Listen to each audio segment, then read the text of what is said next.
Welcome back to my channel where we talk about things on the internet that I find amusing and wish to share with you all. Wealthy YouTubers have a lot of opportunities that most people don't have. They get to spend time with some extraordinary people as well. Producer Michael is a wealthy YouTuber who interviews other wealthy people and checks out their mansions, cars, and does some personal vlogging as well. Not necessarily my type of content, but I totally see why there's an audience for that. One of Michael's most recent videos is him taking a tour of a $500 million mansion, which is owned and designed by Nile Niami. The one and only Nile, who is the visionary behind this. He built this, and he is just an incredible guy. Now, I had no idea who Nile Niami was, but he got his grounds first as a film producer, most famously for producing The Patriot, Galaxies, and then countless B movies and straight-to-DVD movies, you know, probably a lot of stuff you've never heard about. My house. What the fuck did you do that for? After his film career, he then used that money to flip houses, get into the real estate game, make more money, etc., etc. So producer Michael has a two-part video where he tours this giant mega mansion with Nile Niami, and by the way, apparently this is the biggest and most expensive house in the United States. There's also a possibility it's the most expensive in the world. It's a lengthy two-part video, but for good reason. I mean, there's just so much to cover because it's so damn big. I mean, like, you really just have to see the video for yourself to really get an idea of how ginormous this house is. So what's the capacity for this? I don't know. During this two-part walkthrough, Nile Niami said some off-color shit just that caught producer Michael's attention. So just not to give anything away. I'm not yet, But look. just tell the guys watching about there's some plans for this house. Which prompted him to make a third video interviewing him, because he's just like, what the fuck are you talking about? And today, that's what we're going to be focusing on.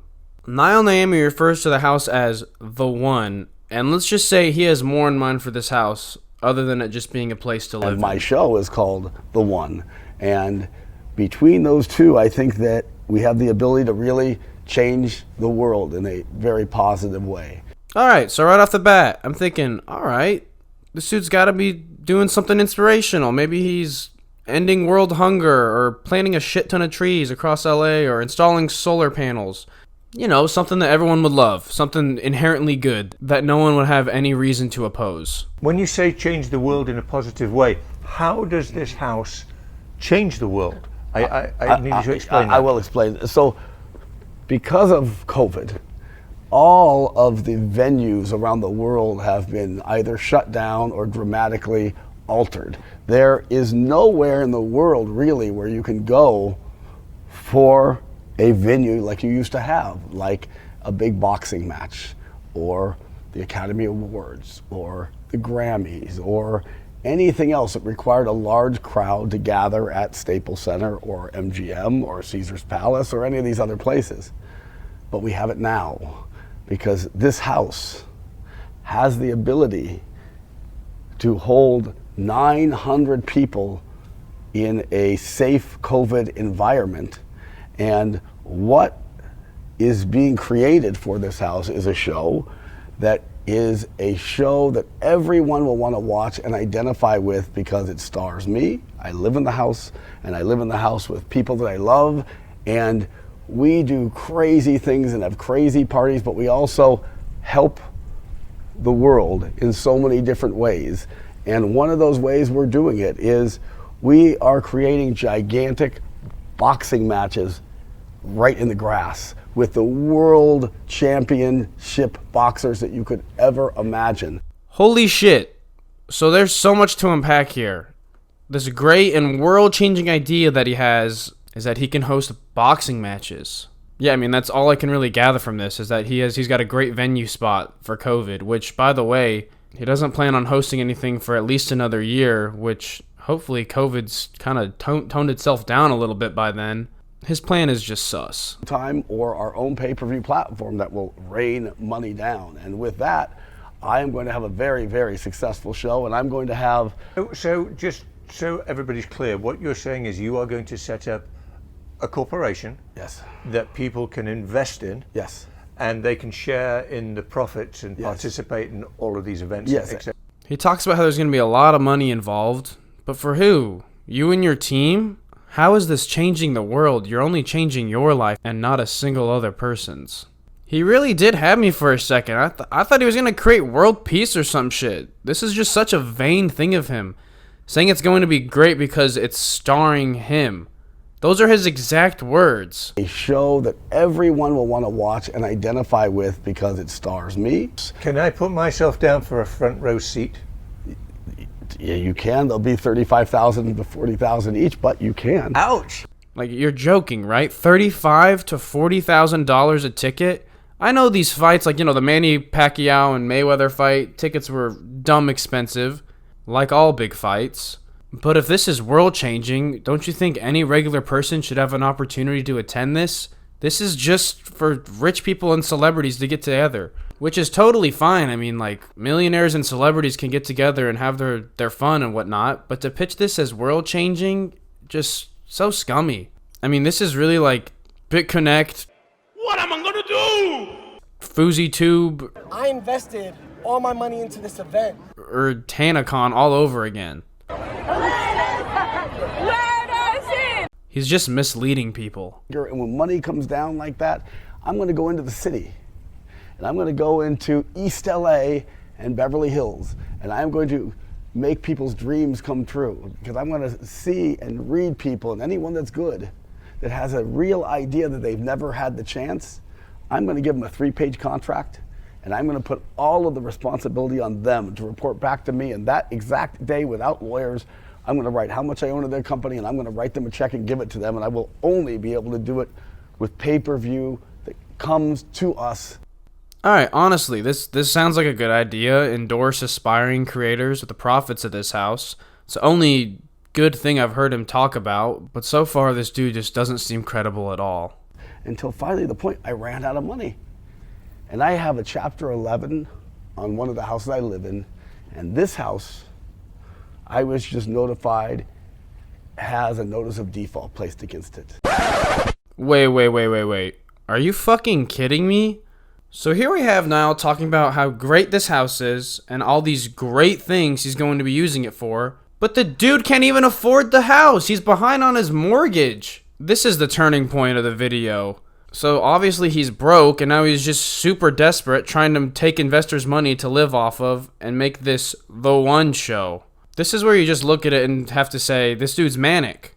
He's in a shitty situation, super desperate, looking for a way out, even if it requires deceiving and misleading people. What he's doing is not great for the world. It's great for him. And honestly, I don't even think it's good for him. There's no way people are going to buy into this shit. I think he's about to lose all credibility. We have the latest technology where you have someone standing there that looks like a person, but it's a hologram that's created on a stage in 2.5 seconds with all the cameras taking a picture of you at the same time. But we're also going to do things like the new technology of televisions that snap together. We're going to create virtual Shark Tanks where we talk about how we don't need to take things from the ocean because you have so much more versatility and you have less cost. Jamila Saud, my current wife, who it didn't work out, but we're getting a divorce, was an unbelievable singer. You mean to tell me the holograms of sharks and celebrities are going to change the world? Stop it, man. You're just a fraud. Like I said, of him being manic, I genuinely do feel bad for him because he's also going through a divorce, and that can't help this situation. I wonder if that's what started his financial deficit in the first place, and now it's just snowballed into this. I mean, it's shitty. He's got 2 kids in the picture as well, so, I mean, he's got a lot on his plate, but, man, just, like, relax. I know it's much easier said than done. Is it going to give people hope? What? Like, who are you giving hope? Your investors? I am going to buy this plane that I call the God plane. And it is gigantic. The God plane? God plane. Funny. Well, I have a friend who has $3 billion. And when I was in my house looking up at the sky saying I didn't have the money to buy a cheeseburger, he wouldn't help me. All of my friends fly alone. My plane will never, ever, ever fly alone because my plane has lounges and it has living rooms and it has bedrooms. And I am going to, through a lotto system or through my own eye, pick different people to come on that plane only one way but it's going to give them the ability to be on a plane like that and dream bigger than they've ever dreamed. And I guarantee you, every time that plane flies, someone will have a new investment in their company from me. And those are the kind of things I'm going to do. Okay, first of all, that's just not a friend. He may be your friend, but you're definitely not his friend. And you tell me a billionaire in LA won't cough up $4 for you to not starve? Also, this God plane, I don't even know what the fuck that's supposed to be. It just sounds like a place to have, like, meetings, I guess, with artists and creators and whatnot to talk about stuff. Sounds like a personal investment to write off for your company. And God plane, like, really? You couldn't have thought anything better? I really hope he doesn't call it that because he thinks he's doing God's work. That'd be fucked. An incredible investment, but everyone that solves my issues, which in turn helps me live in this house and get my show created and get these pay-per-view platforms up, they will all be part of changing the world. Here you have it. He said it himself. We have a winner. This is all a plan to solve his issues. As stated before, it's sad to see this man just lose his marbles. I genuinely wish the best for him, but at the same time, I don't want people to lose their money to this man. It's clearly a scam.